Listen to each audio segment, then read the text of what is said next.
करना पड़ेगा, अपनी सोच को बड़ा करना पड़ेगा, अपने माइंडसेट को बड़ा करना पड़ेगा, अपने ईगो को खत्म करना पड़ेगा और अपने अहंकार को, अपने ईगो को, अपनी सोच को बड़ा करने का सिर्फ और सिर्फ एक ही माध्यम है और वो है एजुकेशन।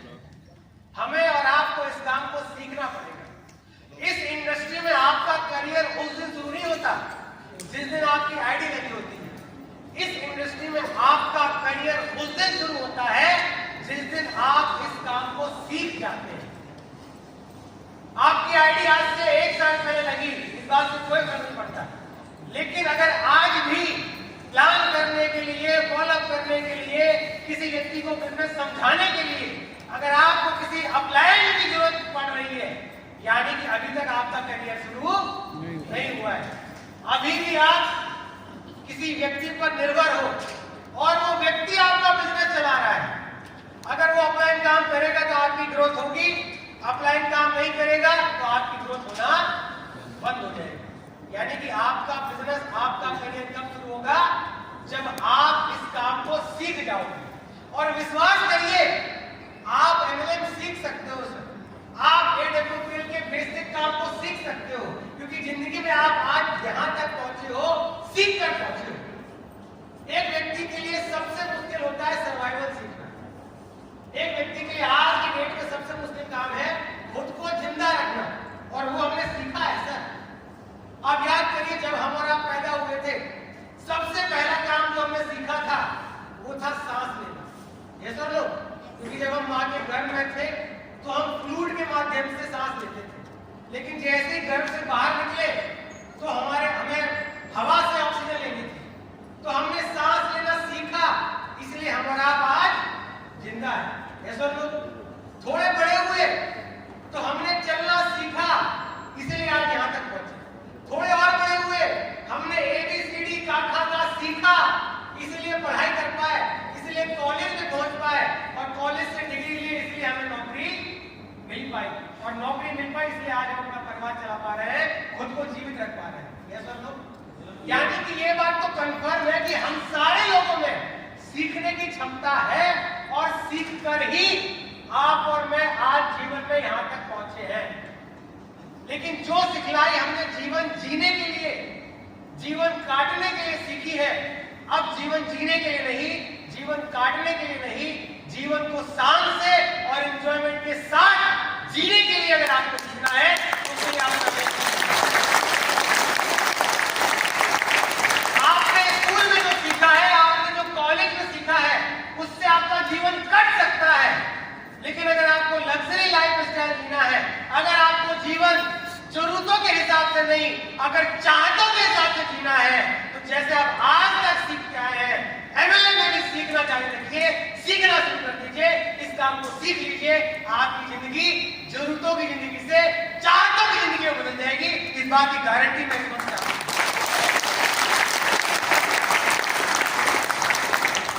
तो क्या करना पड़ेगा मेरे दोस्त? सीखना पड़ेगा, इस काम को सीखना पड़ेगा, बेसिक सीखने पड़ेंगे। और हमने सीखे सर, जीवन जीने के बेसिक जो थे वो हमने सीखे। जीवन जीने के लिए सांस लेना आना चाहिए, हमने सीखा है सांस लेना। जीवन जीने के लिए खाना सीखना चाहिए, तो हमने खाना खाना सीखा। जब हम छोटे थे तो माँ बाप हमें खाना खिलाते थे, ये सब लोग, लेकिन जैसे जैसे बड़े हुए हमने खुद खाना खाना सीख लिया। क्यों? क्योंकि वो हमारा बेसिक है। एक इंसान को जीने के लिए हवा पानी चाहिए, सर पर छत चाहिए, रोटी कपड़ा मकान चाहिए। हमने हर वो काम सीखा है जो जीवन चलाने के लिए हमें जरूरी लगा। हमने सांस लेना सीखा, अपने हाथों से खाना खाना सीखा, नहाना धोना सीखा, गाड़ी चलाना, बाइक चलाना सीखा, कार चलाना सीखा, साइकिल चलाना सीखा, ABCD सीखा, अकाखा सीखा, कॉलेज में सीखा, आज जॉब कर रहे हैं, जॉब में भी सीख रहे हैं। क्यों? क्योंकि सर हमें जीवन जीना है। तो मेरे दोस्त, आप यकीन मानिए, आपके अंदर सीखने की क्षमता है, लेकिन वही सिखलाई जो आपको आज तक यहाँ लेकर आई है। अगर आपको इस मुकाम से आगे बढ़ना है तो आपको एमएलएम को सीखना पड़ेगा, और सीखने की शुरुआत इस ट्रेनिंग के माध्यम से हम आगे करेंगे। तैयार है आप? तैयार है? Yes sir. तो हमारे बिजनेस में सीखने को लेकर जो सबसे बड़ी रुकावट है वो एक छोटी सोच है, और दूसरा जो मैंने बोला ईगो है। कि इस हॉल में ऐसे बहुत सारे लोग ज्यादा पढ़े लिखे होंगे, इस हॉल में ऐसे बहुत सारे लोग बैठे होंगे जो उम्र में मुझसे बड़े होंगे, और इस हॉल में ऐसे बहुत सारे लोग बैठे होंगे जो मुझसे ज्यादा पैसा कमाते होंगे, और एक ऐसा व्यक्ति जो मुझसे ज्यादा पढ़ा लिखा है, एक ऐसा व्यक्ति जो मुझसे उम्र में ज्यादा है, एक ऐसा व्यक्ति जो मुझसे ज्यादा पैसा कमाता है, वो ऐसे व्यक्ति से क्यों ही सीखना चाहेगा जो उससे किसी भी काम में कम है, उम्र में कम है, पैसे में कम है, या शिक्षा में कम है। यस और नो? तो मेरे दोस्त, आपकी शिक्षा का सम्मान है, आपके पैसे का सम्मान है, आपकी उम्र का सम्मान है, लेकिन आपके पास जो तजुर्बा है वो उस क्षेत्र का है जिस क्षेत्र से आपने पैसा कमाया है। आपको तजुर्बा उस काम का है जिस काम में आपने पूरी जिंदगी निकाल दी है। एमएलएम में आपका तजुर्बा अभी 0 है, क्योंकि आपने इस इंडस्ट्री में शुरुआत आज की है। पुराने अनुभव, पुराने तजुर्बे आपको नई सफलता नहीं दे सकते। नई सफलता के लिए आपको नए तजुर्बे और नई एजुकेशन लेनी पड़ेगी। तो हमारी इंडस्ट्री में ईगो का मतलब होता है इमरजेंसी गेट आउट, तत्काल प्रभाव से निकल जाइए। आपने 15-16 हजार रुपए दिए, मस्त प्रोडक्ट खाइए पीजिए और जिंदगी जैसे मस्त एंजॉय कर रहे थे एंजॉय करिए।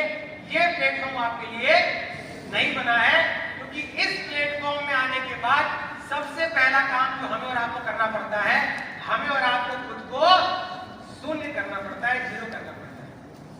ये मान के चलना पड़ता है कि मुझे कुछ भी नहीं आता है और यहाँ से मैं शुरुआत कर रहा हूँ, सीखने की शुरुआत कर रहा हूँ। जिंदगी में नई कामयाबी और नई ऊंचाई कैसे हासिल की जाती है, उसकी एजुकेशन मुझे यहाँ से मिली। यस और नो? हम में से कुछ लोगों की पेटियां नहीं खुलती सर। पेटियां नहीं खुलती मतलब दिमाग खुलते ही नहीं। हम ये बात एक्सेप्ट करने को तैयार नहीं होते कि हमें अभी भी कुछ सिखाया जा सकता है, हमें अभी भी कुछ सीखने की जरूरत है। हम ये एक्सेप्ट ही नहीं कर पाते सर। तो एक बार क्या हुआ, एक व्यक्ति की, एक आदमी की जो वाइफ थी वो प्रेग्नेंट थी, तो डिलीवरी का वक्त आया। मैडम ने बोला डॉक्टर साहब को बुलाइए, लगता है नए मेहमान आने वाले हैं। तो आदमी भाग भाग के गया, डॉक्टर को उठा के लाया।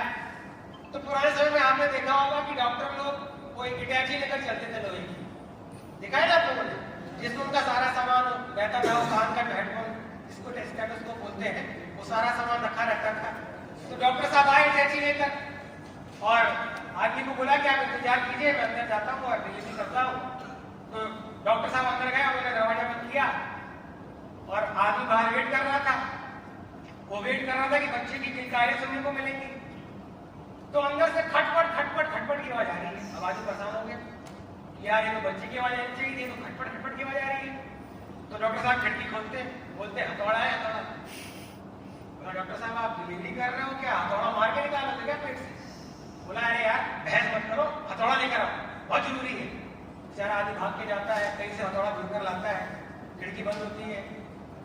आदमी इंतजार करता है कि अब किलकारियां सुनने को मिलेंगी, और कस के खट खट खट की आवाज आनी शुरू हो जाती है, और घबरा जाता है। बोला यार ये क्या हो रहा है यार? फिर खिड़की खुलती है, डॉक्टर साहब बोलते हैं आ रही है, आ रही है। बोला डॉक्टर साहब पेट फाड़ के निकालोगे क्या? बोला भगवान लेकर भैंस लेकर लेकर आ, फटाफट लेकर आ। बेचारा आदमी भाग के जाता है, आरी लेकर आता है, खिड़की बंद होती है, फिर खचर खचर खचर खचर की आवाज आनी शुरू होती है। वो बेचारा परेशान हैरान, बोला यार क्या हो रहा है मेरी बीवी के साथ ये? जैसी तीसरी बार खिड़की खुलती है, डॉक्टर साहब के बोलने से पहले आदमी बोल पड़ता है कि डॉक्टर साहब अब कुछ मत घुमाना, पहले ये बताओ कर क्या रहे, डिलीवरी कब होगी, मुझे किलकारियां सुनने को कब मिलेगी, मैं बाप कब बनूंगा, मेरी बीवी माँ कब बनेगी? डॉक्टर साहब बोलते हैं बाकी सब जो होना होगा वो बाद में होगा, पहले मेरी पेटी तो खोले। उसका ताला जाम हो गया है, मेरी पेटी का ताला जाम हो गया, पहले मैं उसको खोलूं, हथौड़ा मार लिया, आरी मारी, सारा खुल ही नहीं रहा है। तो हम में से कुछ लोग यहाँ पर बैठे, हमारी पेटियां नहीं खुल रही, हमारे दिमाग खुल ही नहीं रहे, हमारे लिए स्वीकार करने को तैयार नहीं कि हमें सीखने की जरूरत है। एक लड़का फिजिक्स में अगर फेल होता है तो हम क्या करते हैं? फिजिक्स का ट्यूशन लगवाते हैं, यस सर नो? यस। और मेहनत करते हैं कि उसकी फिजिक्स अच्छी हो जाए। लेकिन अगर एक व्यक्ति फिजिक्स में फेल हो रहा है तो हम फिजिक्स में और मेहनत करते हैं। लेकिन एक व्यक्ति अगर एमएलएम में फेल हो रहा है तो वो एमएलएम में और मेहनत नहीं करता, एमएलएम छोड़ ही देता।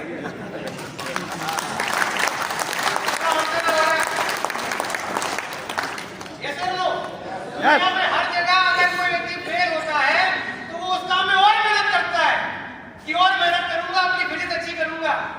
लेकिन एमएलए में अगर कोई फेल होता है तो साला एमएलए में छोड़ देता है, जबकि उसे और मेहनत करनी चाहिए और सीखना चाहिए कि कुछ कमी रह रही है, शायद मेहनत में कमी है, शायद सिखलाई में कमी है, इसलिए कामयाब नहीं हो पा रहा।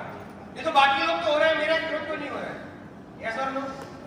तो मेरे दोस्त, आज मैं इस इंडस्ट्री में जो कुछ भी हूँ, जहां भी हूँ, सिर्फ और सिर्फ एजुकेशन की वजह से हूँ।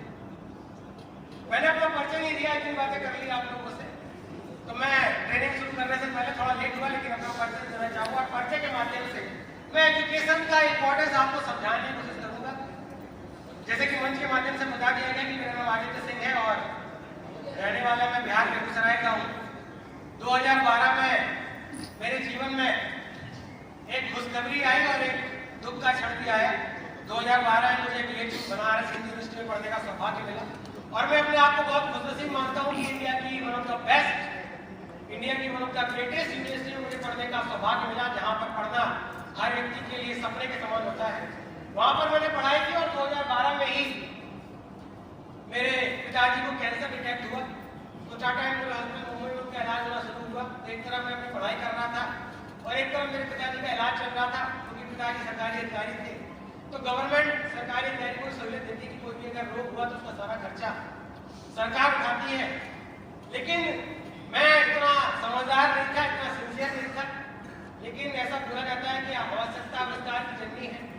मुझे आवश्यकता समझ में आई कि मेरे पिताजी के इलाज में पहले से बहुत पैसा खर्च हो रहा है, तो मुझे कम से कम इतना तो कर लेना चाहिए कि मुझे पैसे के लिए किसी और के ऊपर निर्भर न रहना पड़े या अपने माँ बाप के ऊपर निर्भर न रहना पड़े। तो मजबूरी में, मैं इतना समझदार था नहीं, मजबूरी में मैंने पढ़ाई के साथ साथ कोचिंग पढ़ाना शुरू किया, क्योंकि मैं पढ़ने में ठीक ठाक था और अगर अच्छा बोलूंगा तो थोड़ा घमंड लगेगा, इसलिए मैं ठीक ठाक बोलता हूँ। तो पढ़ने में मैं अच्छा था और अच्छा नहीं बहुत अच्छा था, इसलिए बीच में जा पाया, लेकिन बोलूंगा नहीं क्योंकि फिर घमंड लगेगा। आप समझ रहे समझदार है। तो जब मैंने बीच में पढ़ना शुरू किया तो पढ़ाई के साथ साथ मैं जो लोग मेडिकल की तैयारी करते थे उनको मैं जूलॉजी की कोचिंग पढ़ाया करता था।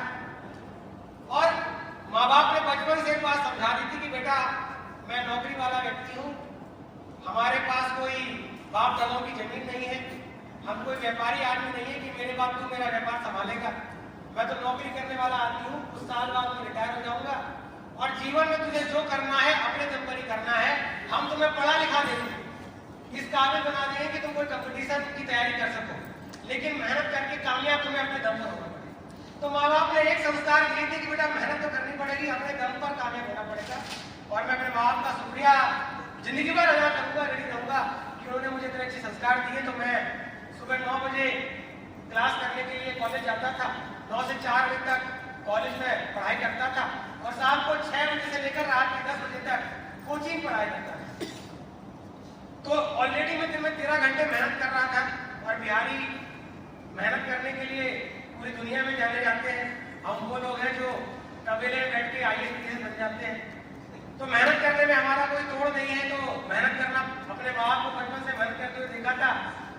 मेरे पिताजी ने एक हेल्पर से अपने जॉब देने की शुरुआत की थी और वो एक अच्छे पद तक अधिकारी रैंक तक पहुंचे। तो मैंने मेहनत करते हुए अपने माँ बाप को देखा था, वो संस्कार मुझे में आया, मैंने ही मेहनत करी और पढ़ाते पढ़ाते दिन में 13 घंटे मेहनत करते करते मुझे इस इंडस्ट्री को देने का मौका मिला, जैसे आपको देने का मौका मिला।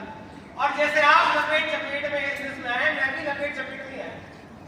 तो अगर कोई मेरी बात का बुरा माना हो कि यार सर ने ऐसा कैसे बोल दिया कि हम लपेट चपेट में आए हैं, तो आप बुरा मत मानिए, मैं भी आपकी कैटेगरी में हूँ, मैं भी लपेट चपेट में आया हूँ। और अगर आप भी मेरी तरह लपेट चपेट में आए तो खुश हो जाइए, एक दिन आप किसी मंच पर खड़े होंगे और लोग आपके लिए तारीफ।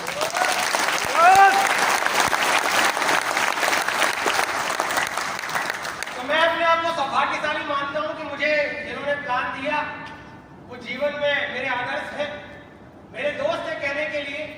लेकिन जब एक दोस्त आपका आदर्श बन जाता है तो पिछले जन्म के कुछ अच्छे कर्म रहे होंगे, इसलिए दोस्त आपका आदर्श बनता है। और मुझे प्लान देने वाले और कोई नहीं, हम सबके मेंटर और मेरे लिए भगवान स्वरूप हम सभी के अपना मिस्टर अमित कुमार दुबे से मैं चाहूँगा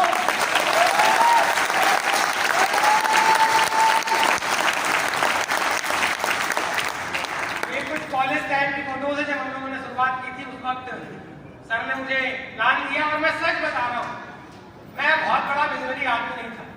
मैं भी आपकी तरह ही था सर, जिसने छोटी सोच से बिजनेस शुरू किया, और मैं भी आपकी तरह सिर्फ दोस्त का दिल रखने के लिए इस इंडस्ट्री में आया। मैं भी उसी माहौल में पैदा हुआ था जहाँ बचपन से सिखाया जाता है बेटा पढ़ो लिखो और नौकरी करो। नौकरी बुरी चीज नहीं है, लेकिन नौकरी आपको बांध देती है, नौकरी आपकी सोच को संकुचित कर देती है। तो मैं नौकरी के खिलाफ नहीं हूँ, सोच के खिलाफ।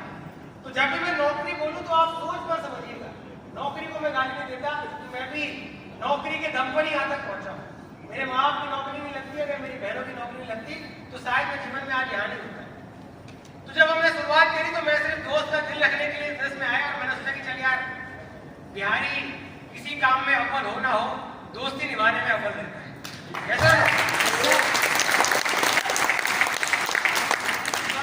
रात के लगभग 2:30 बजे चद्दर में बैठकर फरवरी महीने में मुझे एमएलएम का प्लान दिया गया। आपको जो प्लान देने आया होगा वो टाई कोट में आया होगा, उसने आपको सर बोलकर बात की होगी। तो मैंने ना तो टाई कोट देखकर प्लान देखा, मैंने फरवरी महीने की रात के 2:30 बजे चद्दर के अंदर घुस के, क्योंकि ठंड का मौसम था, और लेटे लेटे प्लान देखा था। और मेरा जो क्लोजिंग स्टेटमेंट था वो ये था कि कोई नहीं भाई, साला कमाएंगे तो साथ में कमाएंगे, और बर्बाद होंगे तो साथ में बर्बाद होंगे, चल शुरू करते हैं। ये सोचकर हमने अपनी इंडस्ट्री में शुरुआत करी। लेकिन मैं अपने आप को सौभाग्यशाली मानता हूं कि मैं जब इस इंडस्ट्री में आया तो मैं विद्यार्थी था और बाय प्रोफेशन टीचर था। तो एक विद्यार्थी और एक टीचर दोनों ही एजुकेशन का महत्व जानते हैं।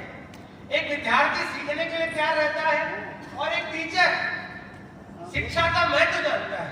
तो पहले दिन से जब से मैं इस इंडस्ट्री में आया तब से मैंने सीखने के लिए अपने आप को खुला रखा, अपने आप को ओपन रखा। मैंने कभी ये नहीं सोचा कि मैं बीएचयू का स्टूडेंट हूँ तो मुझे सीखने की क्या जरूरत। मैं जिस कॉलेज में पढ़ता हूँ या जिस संस्थान में पढ़ता हूँ या जिस कोर्स में मैंने एडमिशन लिया है, उस कोर्स के लिए 32,000 लोगों ने अप्लाई किया था। 300 सीटें थी, यानी कि हर सीट पर 100 लोग थे। उन 100 लोगों को पिछाड़ कर मैंने सीट ली है, तो मैं तो बहुत प्रोग्राम था, मैं तो कोई तोप था। मैंने कभी ऐसा नहीं सोचा। मैं सीखने के लिए हमेशा से खुला रहा, ओपन रहा। और मुझे याद है कि मुश्किल से 2 से 3 प्लान सर ने मेरे साथ फील्ड में किए होंगे। मुश्किल से 2 से 3 प्लान सर ने मेरे साथ किए होंगे। और सर के साथ मेरा काम ड्राइवर का था, और हमारे पास ना तो बाइक थी ना तो साइकिल थी। मेरा रूम ऑर्डर था आनंद भारद्वाज, धर्माज सर का रहने वाला था, उसके पास एक लाल कलर की साइकिल थी। तो जब हम कॉलेज से लौट कर आते थे तो 2 घंटे का हमें समय मिलता था, और रात का जब समय मिलता था तो मैं अपने रूम ऑर्डर की साइकिल लेता था। मेरा काम था साइकिल चलाना, और दुबे सर का काम था पीछे कैरियर पे बैठना। और वो किसी को प्लान देने अगर जाते थे तो मैं साथ में हो लिया करता था। मैंने कभी नहीं सोचा था कि मैं इस काम को करूंगा, क्योंकि मैं तो दोस्त का दिल रखने के लिए आया। लेकिन अच्छी बात ये हुई कि जब हमें दुबे सर किसी का प्लान करते थे तो वो मोटिवेट होना हो, मैं बहुत मोटिवेट होता था कि सर क्या बात है, 70 करोड़ कमाने का मौका है। जब सामने वाला सवाल पूछे और जब सर उसको जवाब दे तो वो कन्विंस होना हो, मैं जरूर कन्विंस हो जाता था कि यार बात तो सही है, सर ने कितनी अच्छी बात बोली। मतलब अभी सर बोल रहा हूँ, उस वक्त तो दोस्ती था कि भाई तो एकदम सही बात बोल रहा है, क्या बोलता है यार अपना भाई, यार जलवा है इसका तो सारा, इसका तो काम करना चाहिए। यानी कि किसी और के प्लान से, किसी और के फॉलोअप से सामने वाला कन्विंस हो ना हो, सामने वाला मोटिवेट होना हो, मैं जरूर मोटिवेट होता था, मैं जरूर कन्विंस हो गया था। और इस तरह से जब मैंने 2-3 प्लान सर के साथ फील्ड में किए तो मेरा भी इस काम को करने का मन बना। लेकिन जब मैंने इस काम को करने का मन बनाया तब मुझे रियल में समझ में आया कि मेरे सामने क्या क्या चुनौतियां हैं। क्योंकि उससे पहले तो अपन हवा में थे, उससे पहले तो हम इस काम को करने ही चाह रहे थे। अब जब आप किसी काम को करना ही नहीं चाहते तो उस काम में चुनौतियां क्या है उसके बारे में आप क्या ही सोचोगे, क्या ही आपको समझ में आएगा। लेकिन जब मैंने इस इंडस्ट्री में काम करने का मन बनाया तब मुझे समझ में आया कि मैंने नामुमकिन काम करने का डिसीजन बना लिया है। और नामुमकिन मैं क्यों बोल रहा हूं, उन बातों पर आता हूं कि इस बिजनेस में कामयाब होने के लिए आपके अपलाइन जब आपके अपलाइन ने आपको ज्वाइन करवाया होगा तो आपके अपलाइन ने आपका एफआईएम किया होगा, एनएससी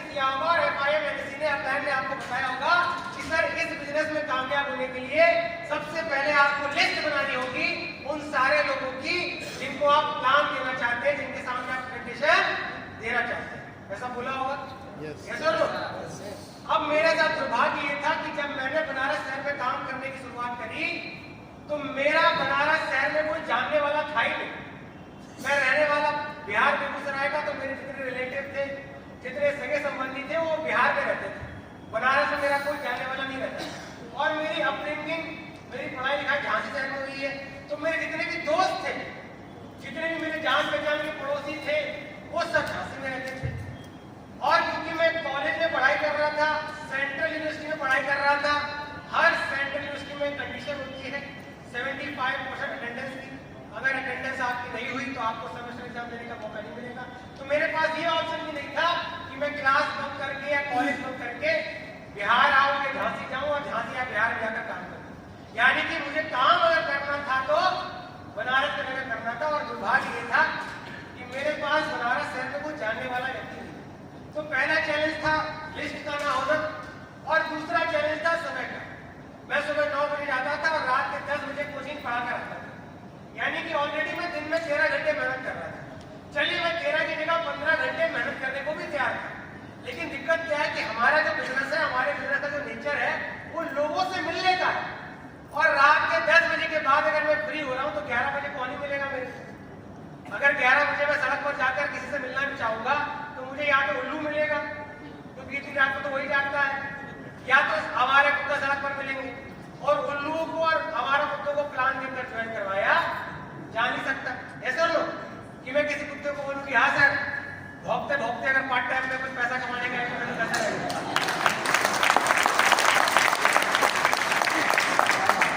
तो ना तो मेरे पास कोई रेफरेंस था, ना तो कोई लिस्ट थी, ना तो काम करने के लिए कोई सुटेबल टाइम था। और एक बहुत बड़ी दिक्कत जो मुझे बाद में समझ में आई कि हमारे शहर में हमें गाइड करने के लिए कोई सीनियर अप्लाई नहीं था। हमारे great apply mister Amit Kumar Dubey sir भी मुझसे कुछ महीने पहले ही बिजनेस में आए। अपने जीजा जी के माध्यम से सर ने MLM इंडस्ट्री की शुरुआत की, और जैसे ही सर ने शुरुआत करी, सर का भी मेरी तरह BHU में सिलेक्शन हो गया, तो वो ज्वाइन करके BHU में पढ़ाई करने के लिए आए। तो ना तो सर ने बिजनेस सीखा था, और मैं तो नया था, मुझे तो आता ही नहीं था।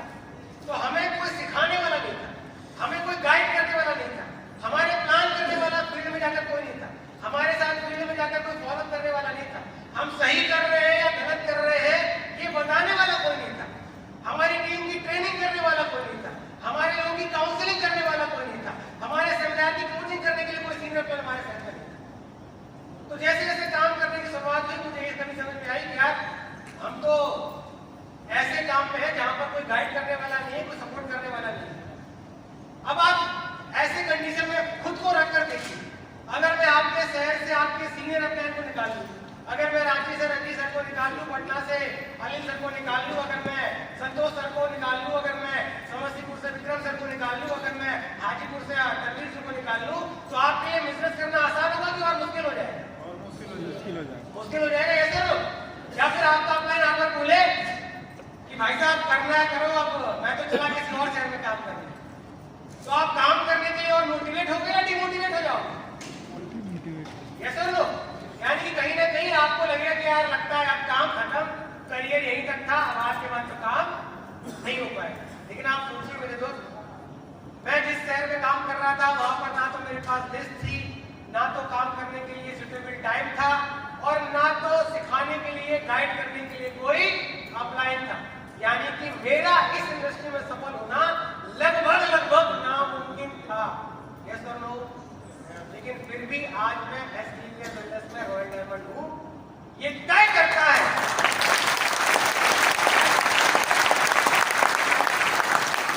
लेकिन फिर भी अगर आज मैं एसक्लेपियर बिजनेस में रॉयल डायमंड हूं और आज इस बिजनेस में एक सफल लीडर के रूप में जाना जाता हूं, तो इससे ये बात तय होती है कि कोई फर्क नहीं पड़ता आपकी लिस्ट कितनी बड़ी है, कितनी आपके जानने वाले लोग हैं, आपकी फेस वैल्यू कितनी है। कोई फर्क नहीं पड़ता कि आप पार्ट टाइमर है या फुल टाइमर है, कोई फर्क नहीं पड़ता कि आपका प्लान आपके साथ फील्ड में है या नहीं है, वो एक लेग चला रहा है नहीं चला रहा है, आपके प्लान में जाता है फॉलो पे जाता है, इस बात से कोई फर्क नहीं पड़ता। फर्क सिर्फ इस बात से पड़ता है कि आपने इस इंडस्ट्री में सफल होने का संकल्प लिया है कि नहीं लिया है।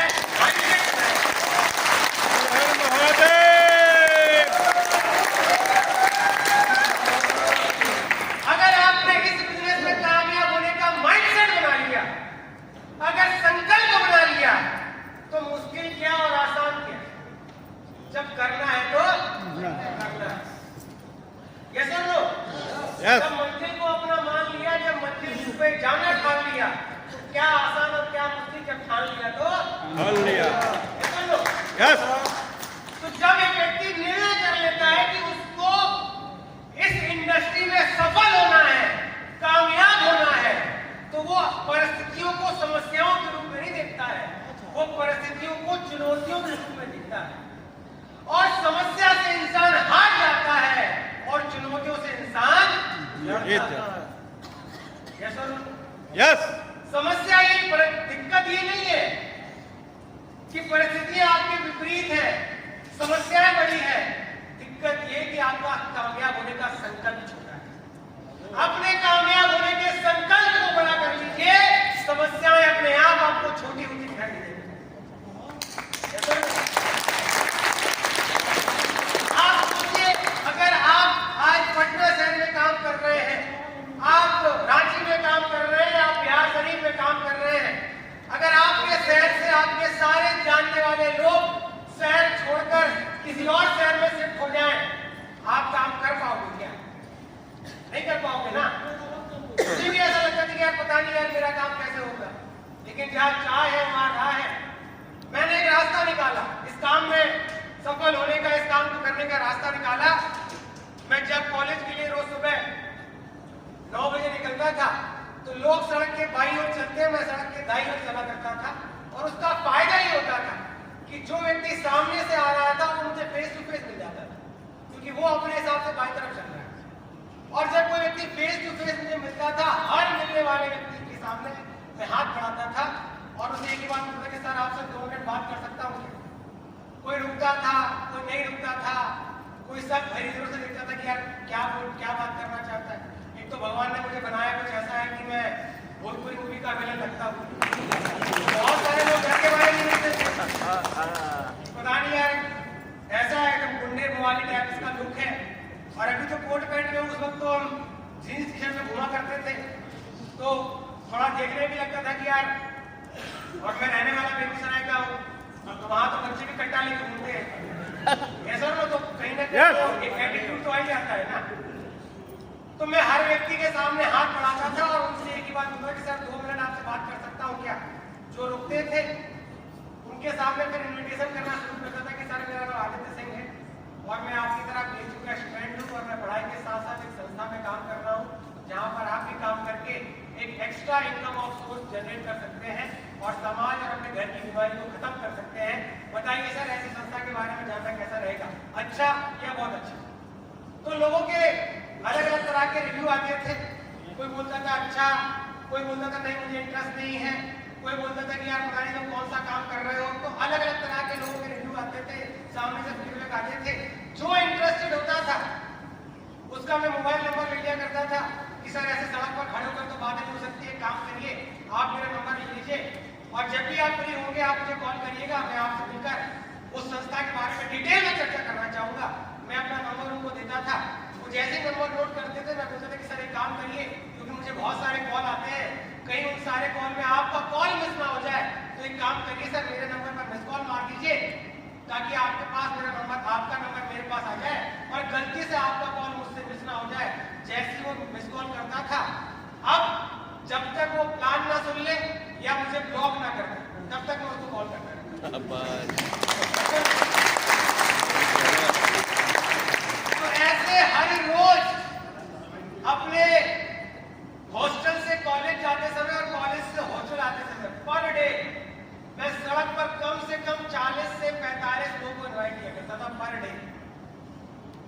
जब कॉलेज से जब हॉस्टल से कॉलेज जा रहा हूँ, जब कॉलेज से हॉस्टल आ रहा हूँ, तो मेरा काम ही हो गया था उल्टे साइड में चलने का। मेरे लिए उल्टा साइड ही सीधा साइड था। और वो जो रोड थी, क्योंकि रास्ता तो तय था, एक ही रास्ते से हर रोज जाना आना होता था, तो उस रोड पर मेरे चेहरे की दहशत फैल गई थी। एक है बिना बाल का और वो हर आदमी को जो भी सड़क पर मिलता है उसके सामने हाथ बढ़ा देता है और पता नहीं कौन सा प्लान चला रहा है, कौन सी संस्था के बारे में बात करते रहता है। कई बार ऐसा हुआ कि एक ही व्यक्ति मुझे 2 बार 3 बार मिला, क्योंकि मैं तो रोज 40-50 लोग को इन्वाइट करूँ तो मुझे शक्ल याद नहीं रहती थी। तो कई बार ऐसा हुआ मैंने हाथ बढ़ाया और सामने वाला खुद बोलता है कि हाँ मुझे पता है एक संस्था में काम करना है, जहाँ पर पैसा कमाया जा सकता है, जहाँ पर सही। भाई साहब मुझे नहीं सुनना, माफ करो मेरे। कई बार ऐसा हुआ कि एक ही व्यक्ति मुझे 3-4 बार मिला, हर बार मुस्कुरा के, अरे सर कोई बात नहीं सर, चलिए भगवान भी चाहता है कि हम और आप साथ मिलकर काम करें, इसलिए तो हम और आप बार बार मिल रहे हैं सर। तो सर भगवान के महादेव के इशारे को समझिए सर, चलिए कोई नहीं, आज शाम को मिलते हैं। मैंने कभी सामने वाली नाक के नाक को नकारात्मक रूप में नहीं लिया सर।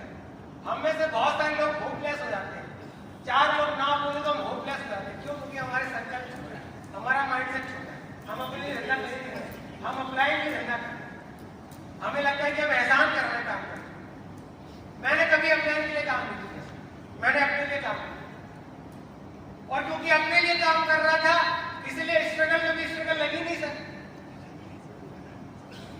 हमने एंजॉय किया इस स्ट्रगल में। मैं कई बार जब हम लोग रात में मिलते थे, मैं अरुण कुमार दुबे सर, और हमारा हॉस्टल बहुत बड़ा हॉस्टल था, उसकी जो छत थी, छत पर हम लोग रात के 12 बजे बैठा करते थे, और दिन भर जो हमारे साथ ऐसे किस्से होते थे ना, उन किस्सों के बारे में बात करते थे, हम लोग हंसते थे कि सर जानते हैं क्या हुआ सर, वो सड़क पर एक लड़का मिला, वो पहले में उसे 2 बार इन्वाइट कर चुका, और सर उसने हाथ जोड़ दिए, और हम लोग पेट पकड़ के हंसते थे। क्यों? क्योंकि बिजनेस को एंजॉय कर रहे थे सर। हमने कभी लोड समझ के बिजनेस को नहीं किया, कभी बोझ समझ के बिजनेस नहीं किया। आज अगर एक व्यक्ति अप्लाई से मिलता है तो उसको समझ में आता है कि अप्लाई से मिलने का मतलब क्या है, रोना। सर मेरे काम नहीं हो रहा सर, मैं क्या बताऊं सर ग्रोथ नहीं हो रही सर, क्या मिलता है सारा होता है। क्यों? क्योंकि बिजनेस बोझ समझ के करता है। उसने बिजनेस को आज तक अपना माने नहीं, उसके लिए बिजनेस आज भी अप्लाई का बिजनेस है। क्यों काम कर रहा है? अप्लाई की ग्रोथ हो रही है। क्यों काम करना है? अप्लाई का अचीवमेंट हो रहा है, उसकी ग्रोथ हो रही है, उसका अचीवमेंट आ रहा है, उसमें से कोई मतलब नहीं। वो अप्लाई को देखकर चल रहा है, अप्लाई की ग्रोथ को अपनी ग्रोथ समझ रहा है। लेकिन हमने बिजनेस को अपना समझ के माना, अपना समझ के किया, इसलिए स्ट्रगल करने में, कभी संघर्ष करने में हमने परहेज नहीं किया, बिजनेस को एंजॉय किया। और रोज रात को मैं, रोज दिन भर में इस तरह से लोगों को सड़क पर इन्वाइट करता था। मुझे 2 घंटे का दोपहर में समय मिलता था, 4 से 6 बजे का, और उस 2 घंटे में मैं उन सारे लोगों को फोन किया करता था जिनको मैंने सड़क पर इन्वाइट किया कि सर मैं सड़क पर आपसे मिला था, मेरा नाम आदित्य सिंह है, और मैंने एक अपॉर्चुनिटी के बारे में आपसे डिस्कशन किया था। तो सर मैं रात को 11 बजे फ्री हो जाता हूँ और 11 बजे आता हूँ सर, आपके के क्षेत्र में रहूंगा और आकर मुलाकात करें। तो जब लोग टाइम सुनते थे कि रात को 11 बजे मिलेगा, अब आप सोचिए एक बाल बच्चे वाला आदमी मेरे जैसे विलन चेहरे वाले आदमी को रात को 10 बजे एंट्री देगा क्या? नहीं देगा ना। तो हर तरह से परिस्थितियां मेरे विपरीत थी, क्योंकि मेरे पास काम करने के लिए समय रात के 10 बजे के बाद था। 10 बजे मैं फ्री हो रहा हूँ, 10 बजे से 11 बजे तक डिनर करता था, बैग उठाता था और फिर फील्ड में जा पाता था। तो बहुत सारे लोग 11 बजे के बाद मिलना नहीं चाहते थे, लेकिन काम तो करना था सर। और जहां चाहे वहां राह है। अगर आपका संकल्प बड़ा है, अगर आपने कामयाब होने का माइंडसेट बना लिया है, तो आपको समाधान दिखेगा, समस्या नहीं दिखेगी। मैं उदाहरण देता हूँ, इस पूरे हॉल में आप देखिए, आपको ब्लैक कलर कहाँ कहाँ दिख रहा है? मुझे गाइड करिए, ब्लैक कलर कहाँ कहाँ दिख रहा है? ये साउंड का ब्लैक कलर है। इसके अलावा और बताइए कहाँ आपको ब्लैक कलर दिख रहा है सर? हाँ सर, माइक ब्लैक कलर का, बहुत बड़ी। और बताइए। हाँ सर, मेरा ब्लेजर ब्लैक कलर का है, ब्लैक कलर का है सर। और बताइए। स्टेज का नीचे वाला हिस्सा स्टेज का नीचे वाला हिस्सा ब्लैक कलर का है सर। अब मुझे एक बात बताइए कि जब आप ब्लैक कलर ढूंढ रहे थे तो आपको रेड कलर दिख रहा था क्या? आपको ग्रीन कलर दिख रहा था क्या? आपको पर्पल कलर दिख रहा था क्या? वैसे जब आप समस्याओं को देखते हैं ना, तो आपको समाधान नहीं दिखते, और जब आप समस्याएं समाधान देखते हैं, एक इंसान जो समस्या को देख रहा है वो समस्या ही देखता रह जाता है, और एक इंसान जो समाधान देख रहा है उसको समाधान ही दिखते हैं। मैं समाधान देखने वालों में से, मुझे समाधान निकालने थे। यार कुछ भी हो, कामयाब तो होना है, संकल्प कर लिया है, ठान लिया है, तो सक्सेस तो होना ही होना है। लेकिन लोग तो मिलने को तैयार ही नहीं है। रात के 11 बजे कोई मिले, कौन ही मिलेगा? सही बात है यार, कोई भी शरीफ आदमी किसी अनजान लड़के को रात को 11 बजे 12 बजे से घर में नहीं बुलाएगा। लेकिन बोलते हैं ना कि भगवान एक रास्ता बंद करता है तो एक रास्ता खोलता है। ऐसा ना, मेरे साथ कुछ ऐसा ही हुआ, और मेरा सौभाग्य था कि मैं बीएचयू कैंपस के अंदर रहता था, बीएचयू कैंपस के अंदर लगभग 60,000 से ज्यादा स्टूडेंट रहते हैं और हॉस्टल्स में। तो मैं रात को 11 बजे अपना बैग लेकर निकलता था और किसी भी हॉस्टल में घुस जाता था और कोई भी डोर नॉक कर देता था और जो खोले अपना डायलॉग था कि भैया मैं आदित्य सिंह, मैं भी आपकी तरह बीएचयू का स्टूडेंट हूँ और भैया मैं एक संस्था में काम कर रहा हूँ जहाँ पर आप भी काम करके एक एक्स्ट्रा इनकम जनरेट कर सकते हैं और साथ ही साथ समाज और अपने परिवार की बीमारियों को खत्म कर सकते हैं। तो बताइए भैया ऐसी संस्था के बारे में कैसा रहेगा जानना, अच्छा या बहुत अच्छा? तो भैया आपके आधे घंटे का समय चाहिए और मैं आपके साथ अपना संस्था का प्रेजेंटेशन डिस्कस करना चाहता हूँ। और ये बोलकर मैं रूम के अंदर घुस जाता था। वो बुलाए ना बुलाए वो उसका प्रॉब्लम। मेरा तो भैया अंदर घुस के प्लान, मेरा मकसद क्या था कि अंदर घुस के प्लान देना ही देना। और हमने किया सर, ऐसे ही काम किया। किसी भी हॉस्टल में घुस गए, जहां बैठने का मौका मिला वहां बैठ गए, वहां प्लान दे दिया। नाइट ड्यूटी में बहुत सारे गार्ड, जो सिक्योरिटी गार्ड है वो नाइट ड्यूटी में हर चौराहे पर बीएचयू में तैनात रहते हैं। और जो गार्ड हमें अकेला बैठा मिल गया, हम जाकर उसके बगल में बैठे, पुलिया पर बैठा था पुलिया पर बैठ गए। जो बस टेकने की जगह, अगर इसको टेकने के लिए जगह मिल गई तो बैठ गए। किसी को मामा बना लिया, किसी गार्ड को चाचा बना लिया, किसी को फूफा बना लिया, जो रिश्ता समझ में आया वो बना लिया और बैठ जाते थे। अब रिटायर्ड आर्मी पर्सन ऐसे गार्ड वहां जॉब करते थे। पहले 15-20 मिनट उनके फौज के किस्से सुना करते थे क्योंकि उनके पास सुनाने के लिए बहुत किस्से थे। 30-32 साल नौकरी करके आदमी आया है तो किस्से की भरमार थी और हम भी सुन लिया करते थे बड़ी तारीफ। अरे सर क्या बात है सर, अरे सर आप लद्दाख में रहकर आए, क्या बात है, क्या बात करें सर आपने सियाचिन में ड्यूटी दी, अरे सर सल्यूट है। वो भी खुश हो जाते थे कि यार चलो कोई तो अप्रिशिएट कर रहा है, साला घर वाले तो मार के भगा के खींचा और आपसे पैसा कमा के सर लो। तो उन्हें इस बात की खुशी होती थी कि कोई तो चलो अप्रिशिएट कर रहा है।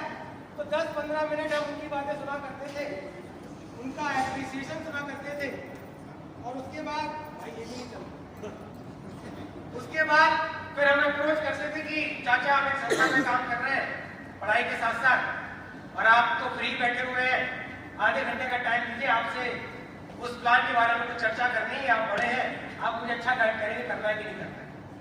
तो मैं शुरुआत ऐसे करता था कि उनसे सलाह ले रहा हूँ जबकि मेरा मकसद है कि इसको ज्वाइन करवाना है।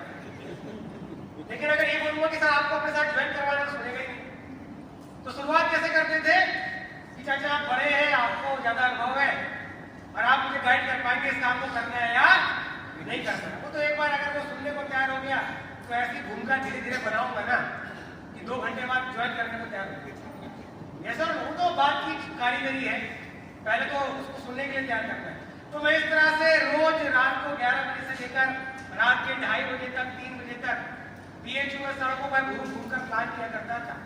और आज मेरे साथ मुझे बताते बड़ा गर्व होता है कि आज मेरी टीम के जितने भी सीनियर मोस्ट लीडर हैं, आज मेरी टीम में जो रॉयल डायमंड है, जो ब्लैक डायमंड है, जो ब्लू डायमंड है, जो डायमंड है, ये सारे ऐसे लोग हैं जो रात के 11 बजे के बाद प्लान देते थे, जिनकी ज्वाइनिंग रात के 11 बजे के बाद हुई है। किसी की 12 बजे, किसी की 1 बजे, किसी की रात के 2:30 बजे ज्वाइनिंग। अविनाश कुमार गुप्ता जी हमारे क्लासमेट थे। हम लोग फर्स्ट फ्लोर पर आ करते थे, उनका रूम ग्राउंड फ्लोर पर था और हमारा काम था रात को जैसे ही हम काम से फ्री होकर आते थे उसके रूम में मैं और प्रोफेसर घुस जाते थे और फॉलो करते रहते थे, समझाते रहते थे कि यार कैसे करना है, अच्छा करना है, बहुत बढ़िया करना है, बहुत बड़ा हो जाएगा। वो भी मेरे साथ कुछ ही पढ़ाते थे, थोड़ा हमारा उनका इंटरेक्शन ज्यादा था तो हर संभव कोशिश करते थे। और रात के 1 बजे समय ज्वाइन किया। ओम प्रकाश नारायण सर जो आज हमारे ब्लैक डायमंड है, रात के 2:30 बजे गांधी स्मृति छात्रावास के बाहर स्ट्रीट लाइट के नीचे पुलिया पर बैठकर उसका प्लान हुआ था और रात के 2:30 बजे ओम प्रकाश जी ने एटीएम जाकर 16,000 रुपए दिए थे। मैं ज्वाइन कर दिया। गणेश कुमार जी बीएचयू में मेरा जूनियर था। मैं जब 3rd ईयर में था, वो 2nd ईयर में था और मैंने उसको धमकी देकर ज्वाइन करवाया था कि साले नहीं ज्वाइन किया ना, इतनी रैगिंग लूंगा, इतनी रैगिंग लूंगा, तेरा जीना तो बंद हो जाएगा। जय बेगूसराय। मेरे साथ ज्वाइन कर गया कि ज्वाइन करने तो रैगिंग कर करके साला मार दिया। तो जो समझ में आता था लपेट चपेट से वैसे लोगों को ज्वाइन कराया और आज मुझे बताते हुए खुशी हुई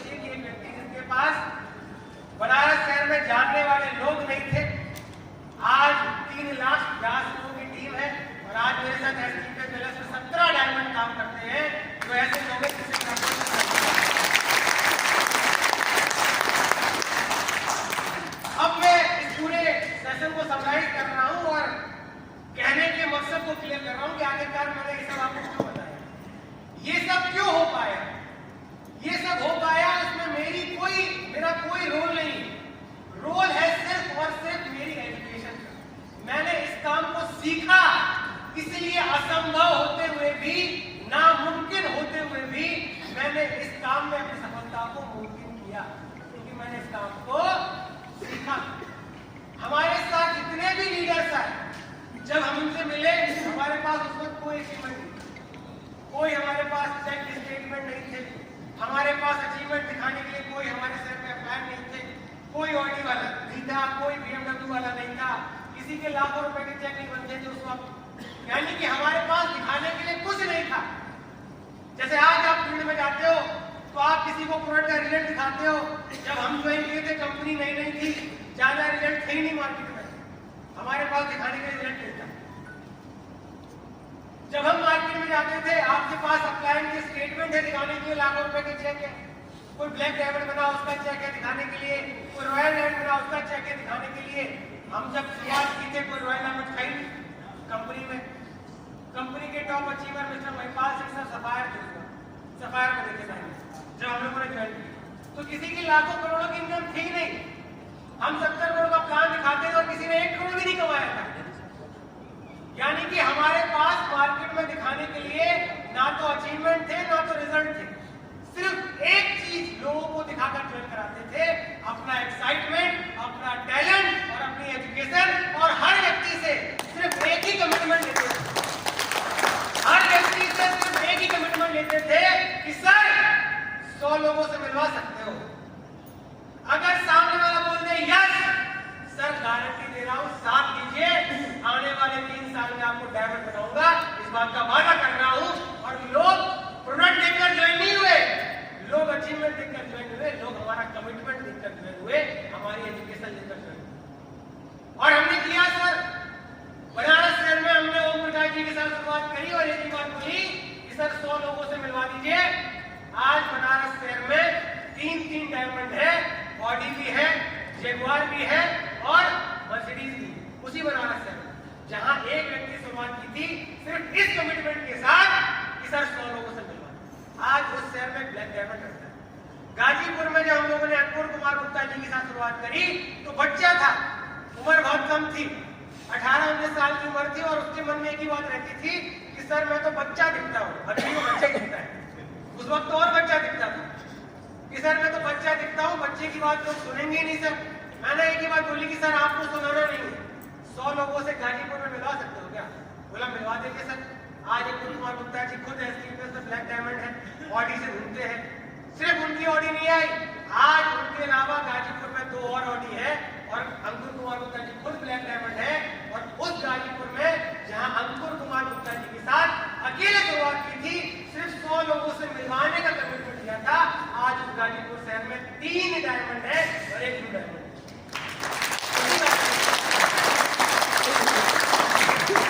जब हमने अविनाश कुमार गुप्ता जी के साथ कौशाम्बी में शुरुआत की थी तो वहां पर जमुना प्रसाद मौर्य जी ने हमारे साथ ज्वाइन किया। अब जमुना प्रसाद मौर्य जी इन्वेस्टमेंट कंपनियों में 15-16 साल से काम कर रहे हैं। तो जब जमुना प्रसाद मौर्य जी ने हमसे मुलाकात की, उन्होंने एक ही बात बोली कि सर 15-16 साल इन्वेस्टमेंट कंपनियों में काम करने के बाद फेस वैल्यू इतनी खराब हो गई है ना सर, अब मेरा कोई विश्वास ही नहीं करता। मैं आपके साथ जुड़ जाऊंगा, लेकिन सर मेरा कोई विश्वास नहीं करेगा, क्योंकि हर व्यक्ति को मैं पहले ही किसी न किसी कॉन्ट्रैक्ट में जोड़ चुका हूं और उसका पैसा फंसा हुआ है। मैंने बोला सर आप तो किसी को जोड़ना ही नहीं, आप 100 लोगों से मिलवा सकते हो। बोला सर मिलवा तो दूंगा। मैंने बोला बस आप मिलवा दो, कन्वेंस करने की जिम्मेदारी हमारी है।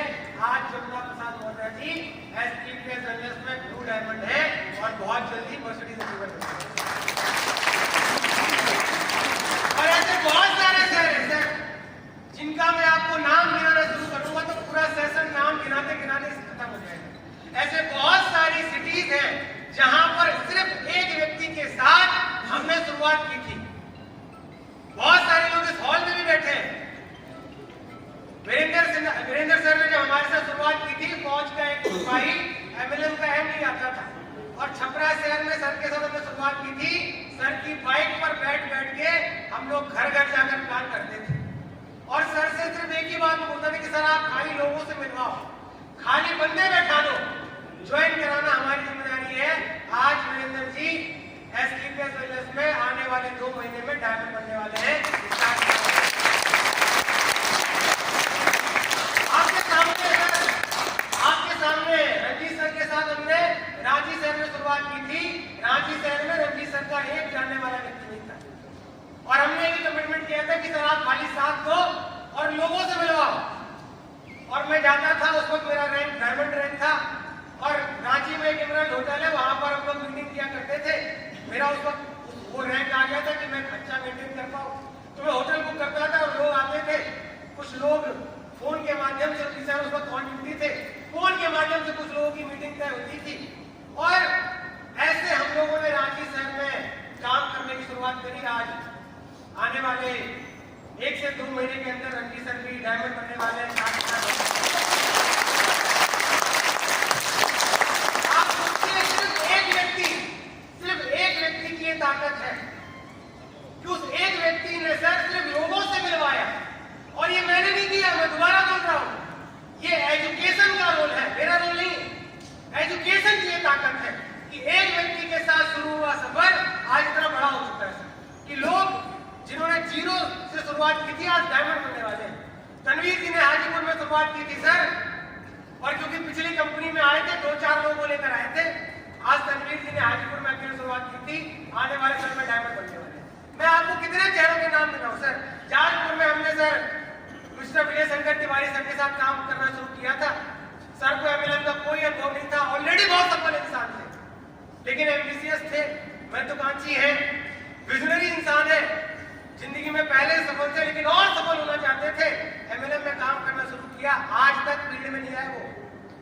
आज तक उन्होंने शायद मार्केट में कुछ ही प्लान किए होंगे, लेकिन उनके विजन, उनके कमिटमेंट, उनके एम्बिशियस होने की वजह से आज विजय शंकर तिवारी सर मेरी टीम में सबसे कम समय में बनने वाले डायमंडों में से एक है। और मैं आपको एक बात डंके की चोट पर बोल रहा हूं, यहां जितने भी लोगों का मैंने नाम लिया, चाहे वो वीरेंद्र जी हो, चाहे वो रंजीत जी हो, चाहे वो तनवीर जी हो, चाहे वो अनिल सर हो, आप इनमें से किसी व्यक्ति से पूछ लीजिएगा, मेरा अपलाइन आज तक इनके शहरों में आकर प्लान नहीं किया। मेरे अपलाइन ने आज तक इनके शहरों में आकर किसी का फॉलोअप नहीं किया। मेरे अपलाइन को मैंने आज तक इनके शहरों में कभी फील्ड में नहीं उतारा। अगर अपलाइन के फील्ड में मेरे से धंधा होता सर, तो मैं तो कामयाब नहीं होता। और आप इनकी बात छोड़िए सर, क्योंकि अविनाश जी यहाँ नहीं है, अंकुर जी यहाँ नहीं है, ओम प्रकाश जी नहीं है, लेकिन कभी मिले तो आप पूछिएगा। मैंने अपने अपलाइन को आज तक फील्ड में प्लान फॉलोअप के लिए नहीं उतारा।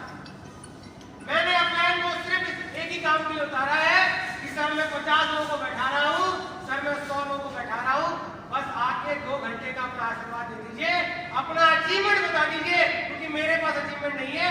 आप अचीवमेंट बता के लोगों को काम करने के लिए तैयार कर दीजिए। बाकी आपने सारा शेर पैदा किया है, लोगों को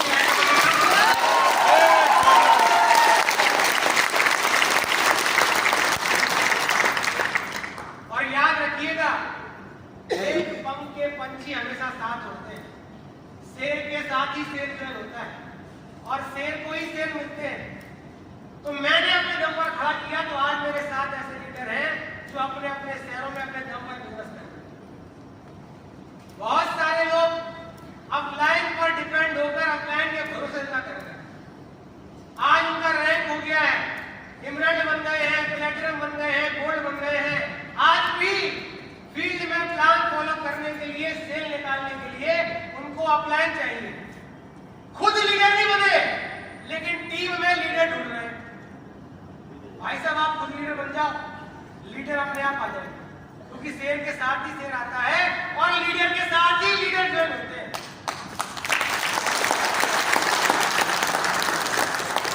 जिस दिन आप लीडर बन गए ना मेरे दोस्त, एमएलएम में जो आपकी तलाश है ना लीडर की, वो उस दिन खत्म हो जाएगी। जिस दिन आप लीडर बन गए, जिस दिन आप जिम्मेदार बन गए ना, आपको अपने टीम में जिम्मेदार लोग ढूंढने नहीं पड़ेंगे, वो अपने आप आ जाएंगे। क्योंकि एक पंख के पंछी हमेशा साथ में होते हैं, शेर शेर के साथ रहता है, लीडर लीडर के साथ रहता है और लीडर लीडर के साथ रहता है। तो अगर लीडर हो तो लीडर मिल जाएंगे और लीडर हो तो लीडर ही मिलेंगे। तो मैं कहना सिर्फ इतना चाहता हूं मेरे दोस्त कि बिजनेस सपोर्ट का नहीं है, बिजनेस समर्पण का है। बिजनेस लोगों का नहीं है कि सर बंदे दे दो, ले बिजनेस एजुकेशन का है, क्योंकि हमें तो नहीं मिला सर लैंड, हमें तो नहीं मिले सर बंदे। आप पता करो सर जाकर कितने बंदे अप्लाई में डाले सर हमारी टीम में, और अच्छा क्यों नहीं डाले सर, क्योंकि सहारा कितना भी अच्छा लगे अंततः हर सहारा आपको कमजोर बनाता है। मेरे अप्लाई ने मुझे कभी कमजोर नहीं किया। मैं इस बात के लिए हर दिन हर रोज उस अप्लाई का धन्यवाद करता हूँ जिसने मुझे कमजोर नहीं समझा, क्योंकि सहारा हमेशा कमजोर लोगों को दिया जाता है और कमजोर नहीं। मेरे अप्लाई शिव कुमार गुरुजी हमेशा की बात बोलते हैं कि अगर आपका प्लान आज आपके साथ काम कर रहा है ना तो खुश मत होना। आपका प्लान आपके साथ इसलिए काम कर रहा है क्योंकि आप कमजोर हो। अगर ताकतवर होते ना तो आप प्लान को आपके साथ लगना नहीं पड़ता, वो अपने दूसरे लेकर काम कर रहा होता क्योंकि वो कमजोर होता है। तो कमजोर इसलिए प्लान आपके साथ लगा हुआ है। मेरे दोस्त वो दिन था और आज का दिन है, मैंने अपने को आज तक खेल नहीं उतारा क्योंकि मैं ये दाग अपने चेहरे पर नहीं लगाना चाहता था, अपने माथे पर कि आज से कमजोर है, सारा बिहारी है, एक बिहारी हजारों का भाई है।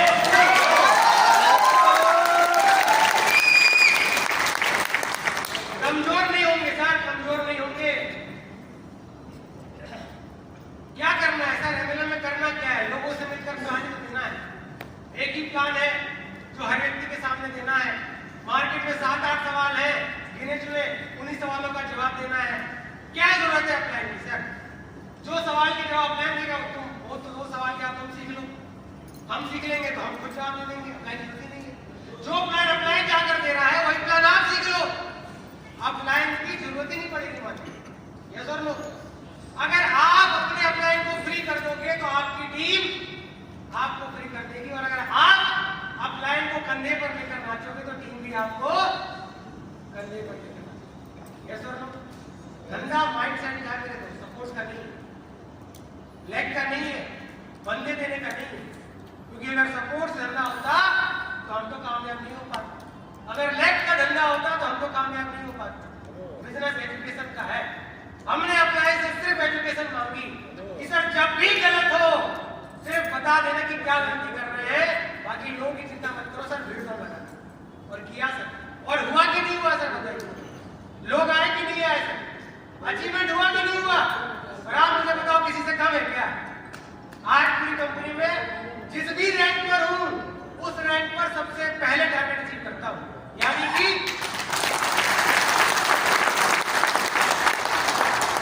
सबसे पहले टारगेट अचीव करने का मतलब क्या हुआ कि उस रैंक पर सबसे ज्यादा सेल मैं भेज रहा हूं पूरी कंपनी में।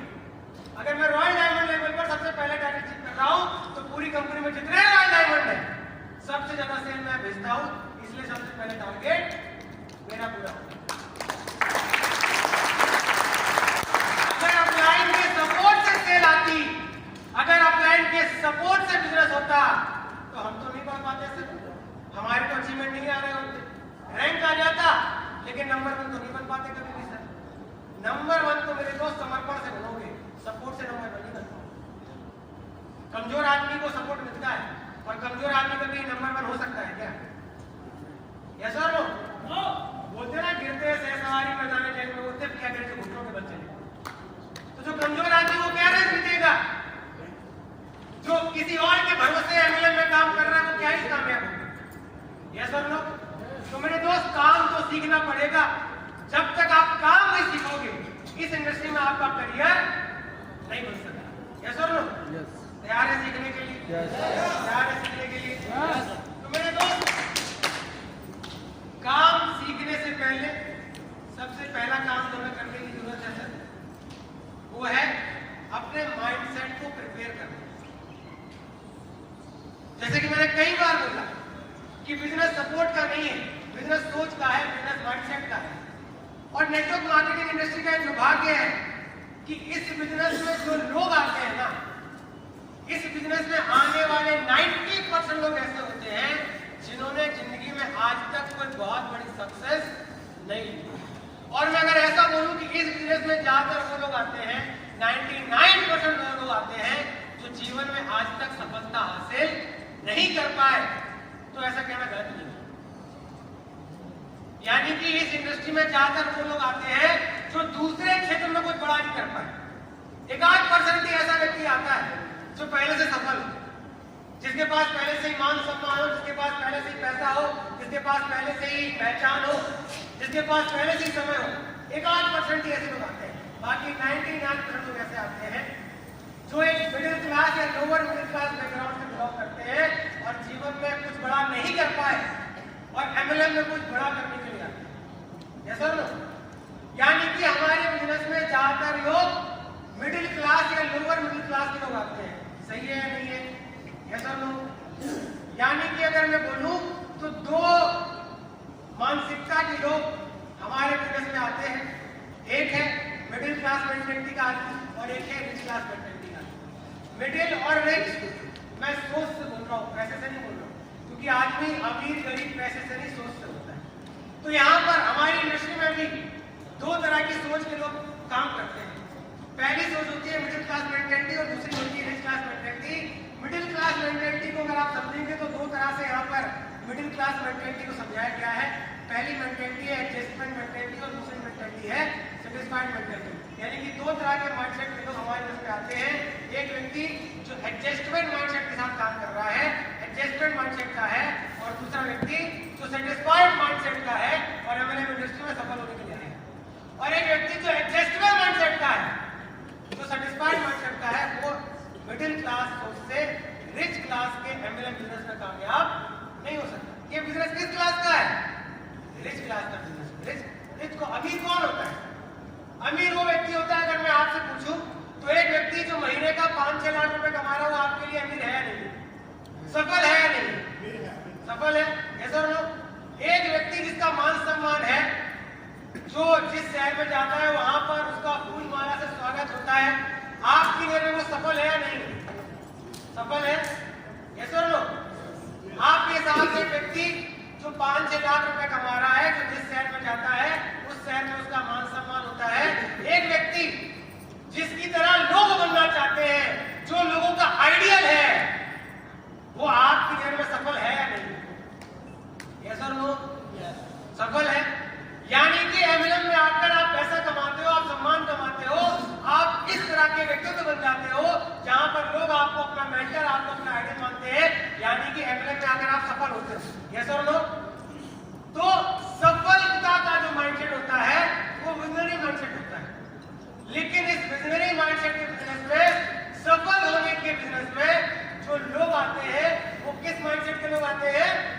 एडजस्टमेंट और सेटिस्फाइड माइंडसेट। ऐसा लोग अब एडजस्टमेंट माइंडसेट का आदमी कौन होता है? जिसने इस बात पर विश्वास कर लिया है कि जीवन में उसे जितना मिलना चाहिए था उतना मिल चुका है, अब इससे ज्यादा वो कुछ और नहीं कर सकता। ऐसी सोच का आदमी किस क्लास का आदमी है? एडजस्टमेंट माइंडसेट का आदमी। ये वो आदमी है जो महंगाई बढ़ने के बाद अपनी इनकम बढ़ाने के बारे में नहीं सोचता, अपने खर्चे घटाने के बारे में सोचता है। पेट्रोल का दाम बढ़ेगा तो ये आदमी जो कार से चलता था, पेट्रोल का दाम बढ़ेगा तो सोचेगा यार कार से चलना डेली थोड़ा मुश्किल पड़ रहा है, चलो एक काम करते हैं बाइक पर चलते हैं। पेट्रोल का दाम और बढ़ेगा तो एक कार से बाइक पर आया, अब बाइक से ऑटो पर आ जाएगा। यार पेट्रोल का दाम तो बढ़ते ही जा रहा है, बढ़ते ही जा रहा है, बढ़ते ही जा रहा है, अब तो बाइक से आने दुबर हो गया है, एक काम करते हैं अब कल से ऑटो से जाएंगे। ये नहीं सोच रहा है कि मैं अपनी इनकम को कैसे बढ़ाऊं। पेट्रोल का दाम बढ़ रहा है, दूध का दाम बढ़ रहा है, दाल का दाम बढ़ रहा है, तो मुझे अपनी इनकम बढ़ानी चाहिए, मुझे अपनी कमाई बढ़ानी चाहिए। ये कमाई बढ़ाने के बारे में नहीं सोचता, ये अपने खर्चे घटाने के बारे में सोचता है। क्यों? क्योंकि एडजस्टेबल माइंडसेट में फंस गया है। ये सब लोग ये चाहे तो कामयाब हो सकता है, ये चाहे तो अपनी इनकम बढ़ा सकता है, लेकिन बढ़ाता क्यों नहीं है? ऐसा नहीं कि काबिलियत नहीं है। अगर काबिलियत ना होती तो कैसे 20-25 हजार रुपए कमा रहा होता? कैसे महीने का 30-35 हजार रुपए कमा रहा होता? जो व्यक्ति काबिलियत के दम पर 30-35 हजार रुपए कमा सकता है, क्या वो अपनी काबिलियत बढ़ाकर 50 हजार नहीं कमा सकता क्या? अगर वो अपनी काबिलियत बढ़ाए तो क्या 60 हजार नहीं कमा सकता क्या? कमा सकता है, लेकिन क्यों नहीं कमाता? क्योंकि फंसा हुआ है। किसमें फंसा हुआ है? माइंडसेट में फंसा हुआ है। इसने इस बात को स्वीकार कर लिया है कि कुछ भी हो जाए मैं जीवन में इससे ज्यादा काम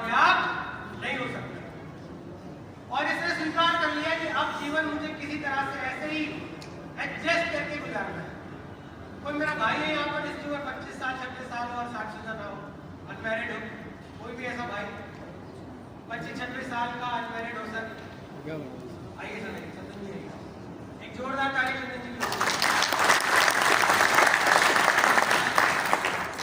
तो मान लीजिए चंदन सर की उम्र जो है वो 25 साल की है और सर अभी अनमैरिड है, और सर हमारी और आपकी तरह मिडिल क्लास फैमिली में पैदा हुए, मिडिल क्लास लोगों से जैसे हमारी और आपकी परवरिश हुई, सर की परवरिश हुई, और जैसे हमें और आपको बचपन से सिखाया गया कि बेटा पढ़ो लिखो नौकरी करो, सर को भी यही सिखाया कि बेटा पढ़ लिख के अच्छी सी नौकरी कर, और सर माँ बाप के आज्ञाकारी बेटे, समाज में एक आदर्श व्यक्ति, सर ने माँ बाप की बात को माना और एक नौकरी करी जहाँ पर सर की सैलरी 50,000 रुपये महीना तय है। अब सर अभी बैचलर है, 25 साल की उम्र है और 50,000 रुपये महीना कमाते हैं, तो जिंदगी मस्त एंजॉय कर रहे हैं। क्यों? क्योंकि कोई और जिम्मेदारी नहीं है, 50,000 की कमाई है, माँ बाप अपना खेती बाड़ी करके देख ही रहे, पहले भी गुजारा कर रहे थे, आज भी गुजारा कर लेंगे, यानी कि 50,000 जो कमाया सब अपने ऐसो आराम उड़ाना है।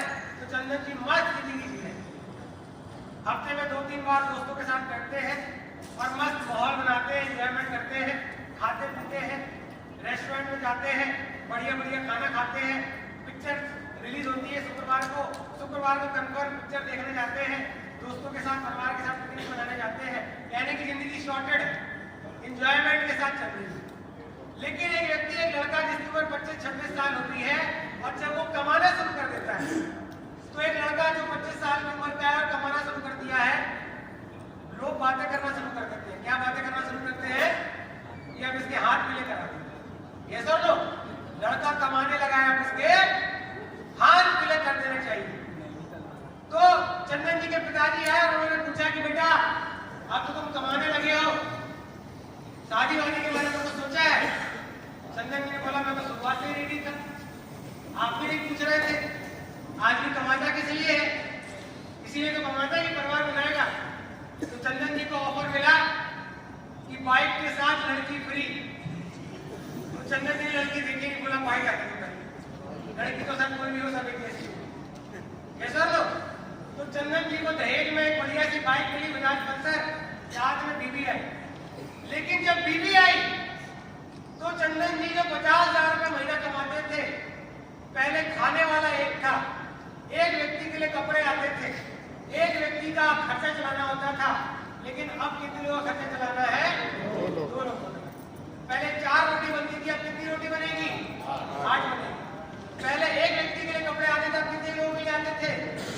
पहले रेस्टोरेंट में जाकर एक व्यक्ति का बिल बनता था, अब कितने लोगों का बिल बनेगा?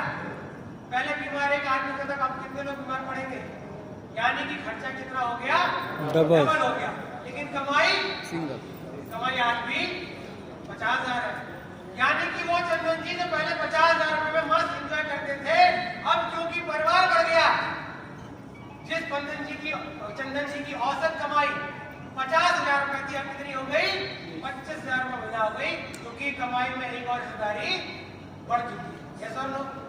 अब जैसे ही सर के हाथ मिले हुए, मैडम के साथ उन्होंने बाइक पर एंजॉय करना शुरू किया, थोड़ा अपने आप को एडजस्ट किया, खर्चे एडजस्ट किए, शादी को 1 आध साल मस्त एंजॉय किया। लेकिन जैसे ही शादी का 1 आध साल हो गया, जैसे शादी के लिए समाज में प्रेशर बनना शुरू हुआ, शादी के बाद किस चीज का प्रेशर बनता है कि अब शादी हो गई, खुशखबरी कब दे रहे हो, ऐसा लो, किलकारियां कब सुना रहे हो, घर की आंगन में बच्चे की गूंज कब सुनाई देगी। तो चंदन जी आदर्श बेटे, आदर्श व्यक्ति समाज के लिए, और समाज कुछ बोले तो कैसे मना करेंगे? तो प्रेशर में आके संजय जी ने एक इम्यूनोडॉग लॉन्च कर दिया, सभी आगे। ऐसा लो, अब समझिए अभी भी चंदन जी कितना कमाते हैं? 50,000 रुपए। तो पहले मैडम आई तो खर्चे डबल हुए, और अब साथ में प्रोडक्ट भी लॉन्च हो गया, इम्यूनोडॉग आ गया, तो खर्चे 3 गुना हो गए। यानी कि पहले 50,000 कमाता था, बीवी हुई तो औसत आय 25,000 हो गई, और अब वही औसत आय 12,500 हो गई। ऐसा लो, यानी कि पहले 50,000 में एक आदमी का गुजारा होता था, अब उसी 50,000 में 3 आदमी को घर चलाना है। तो पहले मैडम के साथ पिक्चर देखने जाते थे, एडजस्ट कर लिया कि यार चलो कोई बात नहीं जाएंगे हॉल में पिक्चर देखने। टीवी पर भी तो आई जाती है, एक आध महीने बाद टीवी पर देख ली, ये सर लो एडजस्ट कर लिया। पहले हर हफ्ते जाते थे रेस्टोरेंट में खाना खाने, लेकिन अब अरे नहीं यार रेस्टोरेंट में हर हफ्ते जाएंगे बीमार पड़ गए तो बाहर का खाना नहीं खाना चाहिए, अब घर में खाना पड़ेगा। तो पहले हर हफ्ते रेस्टोरेंट में जाके चिकन दबाया करते थे, अब चिकन आ रहा है लेकिन अब घर में आ रहा है, क्योंकि रेस्टोरेंट में नहीं जा पाएंगे, क्योंकि अब एडजस्ट करना है, खर्चे बढ़ रहे हैं लेकिन कमाई तो नहीं बढ़ रही है। ये व्यक्ति चाहे तो अपनी कमाई बढ़ा सकता है, कोई और काम करके 50,000 से 60,000 कमा सकता है, 70,000 कमा सकता है, अपनी इनकम बढ़ा सकता है, लेकिन क्यों नहीं बढ़ा रहा? सिर्फ माइंडसेट की वजह से, क्योंकि एडजस्टेबल माइंडसेट में फंसा हुआ है, ये स्वीकार कर लिया है कि मैं तो 50,000